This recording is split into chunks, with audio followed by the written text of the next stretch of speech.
Hi, welcome back to the Crafty Author. My name is Anissa and I'm going to be teaching you today how to make a mug rug. It's very simple, especially if you're a beginner sewer. This is a great project for you. It makes a great gift for Christmas or really for any occasion, just to let somebody know that you're thinking about them. There are many different ways to make a mug rug, and today I'm going to show you a very simple and easy way to get it done. So what you're going to need is you're going to need a rotary cutter.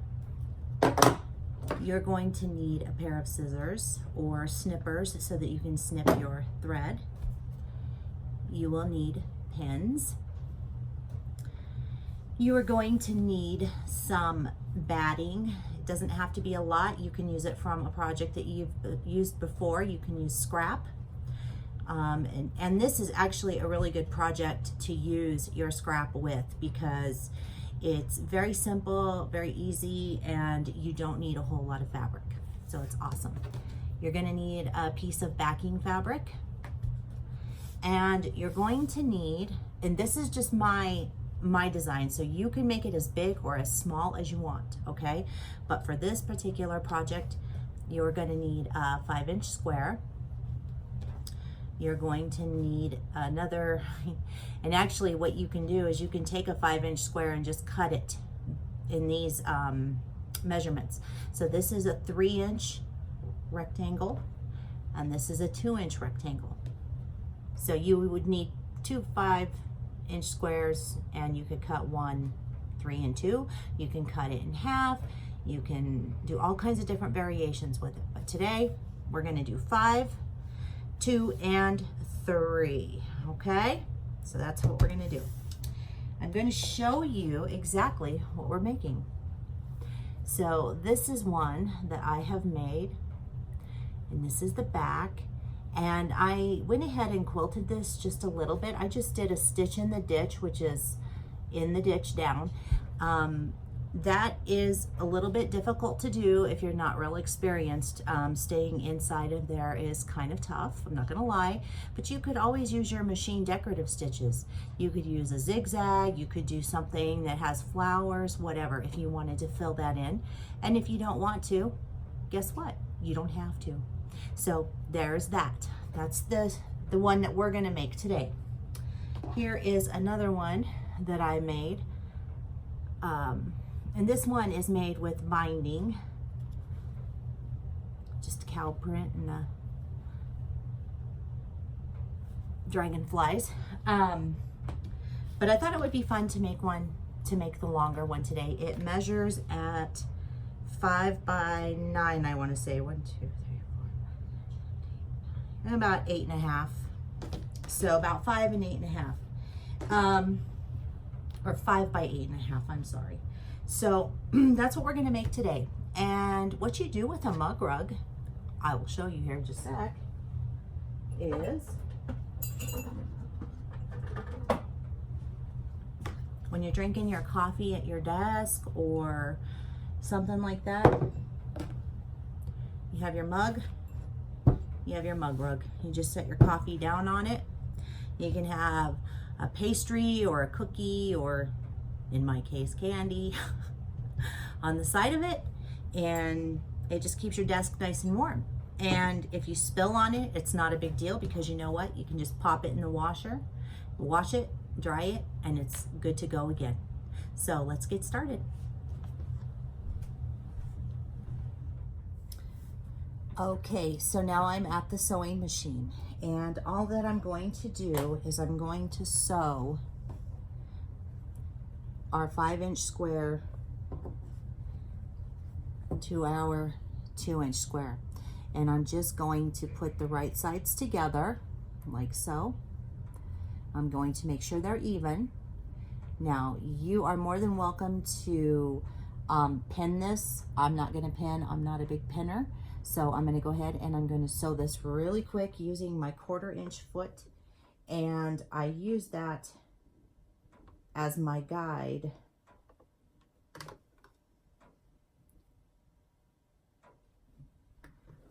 on the edge of what I'm sewing.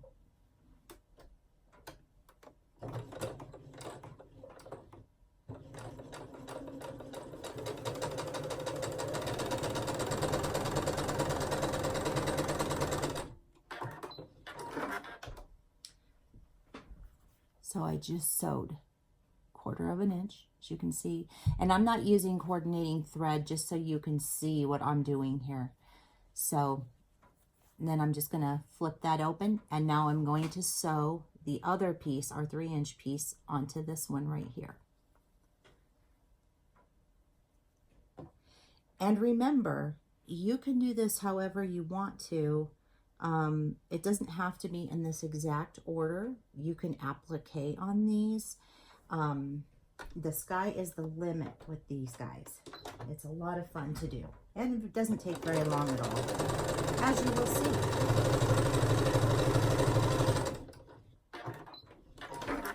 Okay, now we've got all of them sewn together. I'm going to take it over to the ironing board. I'm going to press it, and then I'll show you what we need to do next. Okay, so now we have this piece of fabric pressed. Okay, and I always press my seams to the dark side. So there we go, it's done.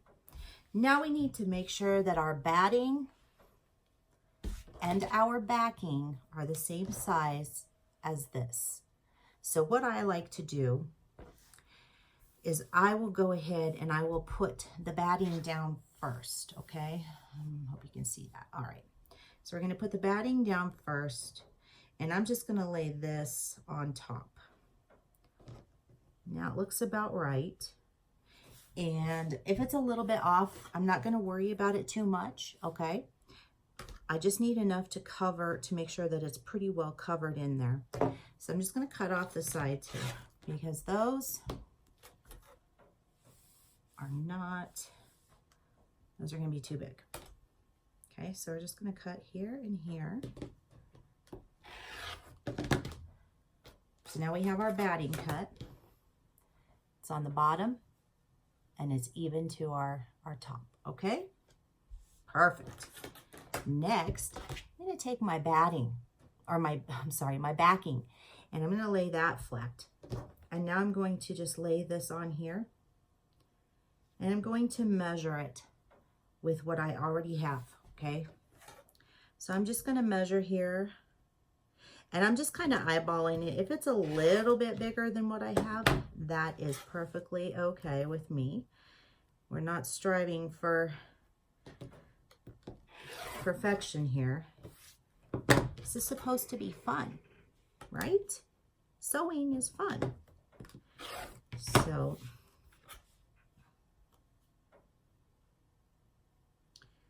I'm going to finish cutting this. All right, so now we have that all ready to go. Everything is cut perfectly. We've got our backing and we got our sandwich. So now what we're going to do is we're going to take the backing off.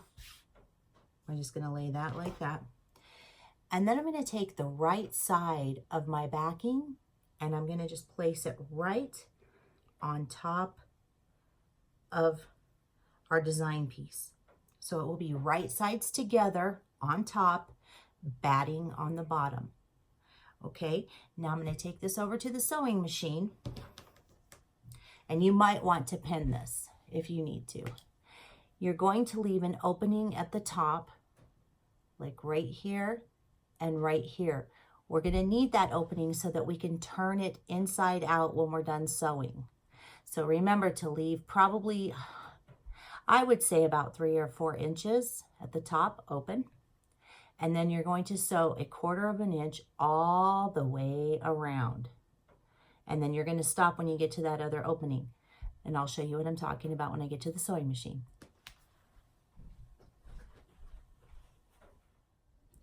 Okay, so now we're back at the sewing machine. And I'm just going to pop a couple of pins up at the top like I was telling you that I was going to do. And I know you can't see it right this minute, but I will show you here in just a sec.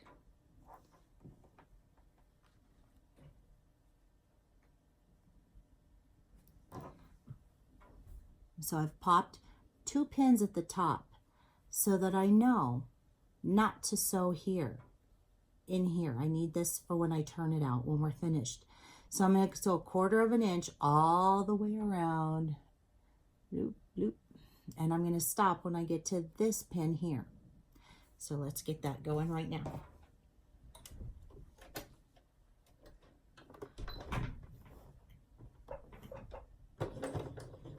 You're going to want to back stitch.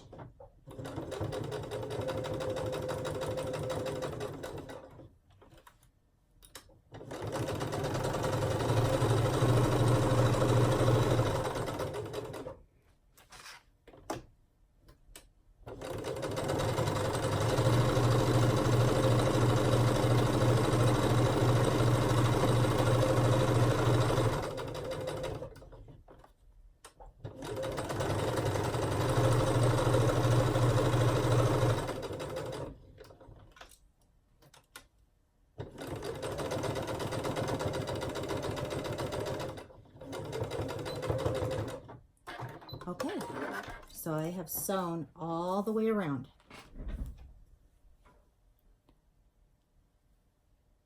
Now we're going to go and we're going to flip this inside out.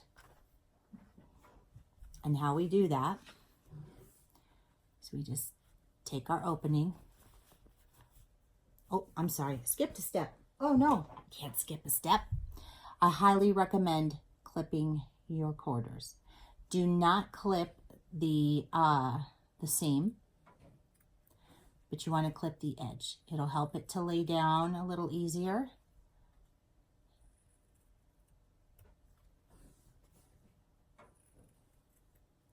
All right. So you can see I've gone and I've clipped the edges. They're not so sharp. All right, so now we can flip this open. And you can use your finger to poke it out, or, as I like to use, anything that's nearby. I actually prefer using a pencil. I have used scissors before, but you need to be very, very careful that you don't poke a hole in the fabric, or that you don't stab yourself with the scissors.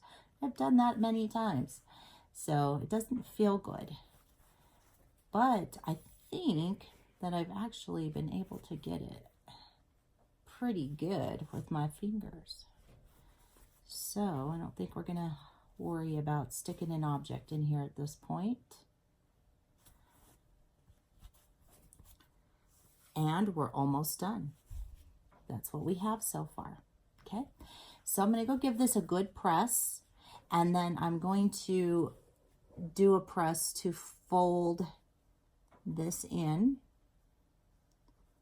Okay, I'm gonna fold this inward, and then we're gonna do a top stitch. We're gonna close it up, and it's gonna be done. So I'm gonna go do that really quick, and then we'll finish up. So I just got done pressing the inside here, right there, our open space. So I'm gonna go ahead and I'm gonna machine sew this by just top stitching all the way around. 1/4 of an inch all the way around what we've already done. So just top stitching right along here. Now, if you're worried about top stitching up above here, because it is kind of tough to get it to fold in, if you are having troubles with that, you can always hand stitch it too, and it will stay shut and it will work just fine. So if that's giving you stresses, then I wouldn't even worry about machine sewing it down. I would just go ahead and hand stitch it and call it good. So let's just go ahead and do that, and I'll show you what it looks like.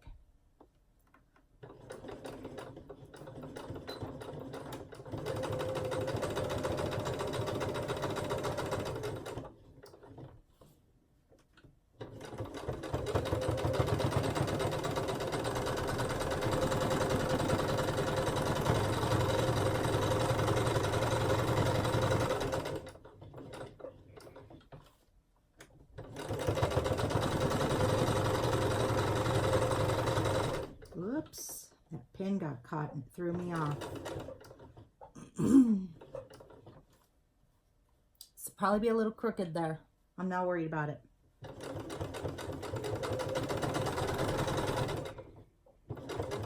So once you come up to the pin, you're going to want to pull the pin out.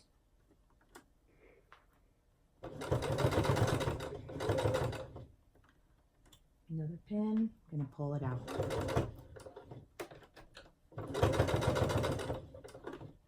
Last pin.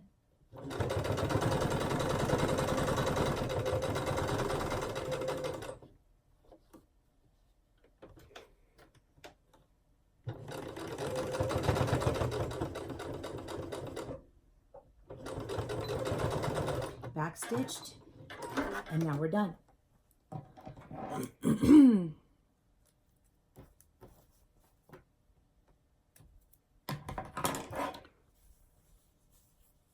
We have a mug rug. This is what it looks like on the back. So you want to use coordinating thread, but for this tutorial I used white, just so you could see what it looks like. And you can of course see where I went off the rails and went crooked, and that's okay. So if you want to add decorative stitching, you can. So what I'm going to do, because I think I want to, just to show you, I'm going to probably just go ahead and do like a zigzag in here on both sides and show you what that looks like. So all we do is, I'm just going to change my presser foot here to the correct one, and then I'm going to find out on my machine. Let's see if I have a fancy schmancy one. No, we'll just do a regular zigzag. I think that'll look kind of cool. All right, so I'm just gonna put that down. I'm gonna line it up. Make sure that my needle is right with the arrow, and I'm just gonna start zigzagging it. I'm gonna back stitch because I do want that to hold. And I'm just gonna follow that. There's a line on my foot that I'm just gonna follow until I hit my seam allowance, because I don't want to go past that seam allowance.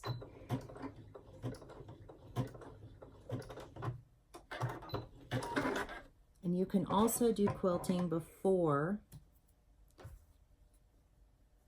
you do this, before you put it together if you wanted to.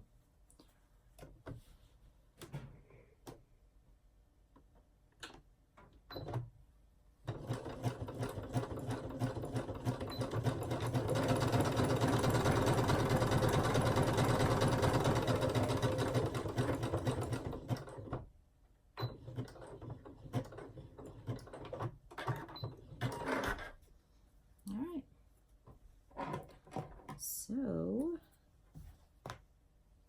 oh, I kind of squelched it there. That's okay. You'll understand what I'm talking about. Anyway, so I went ahead and I put some quilting in there. You can see I caught the thread there, so I've got to rip that out. But you get the point. You can zigzag it, and it makes it have a little extra something. So I really hope you enjoyed this tutorial. I enjoyed showing you how to make this. I hope you make a bunch of them for the holidays and give them out as a set or whatever. I hope you have a wonderful week, and I will see you next week.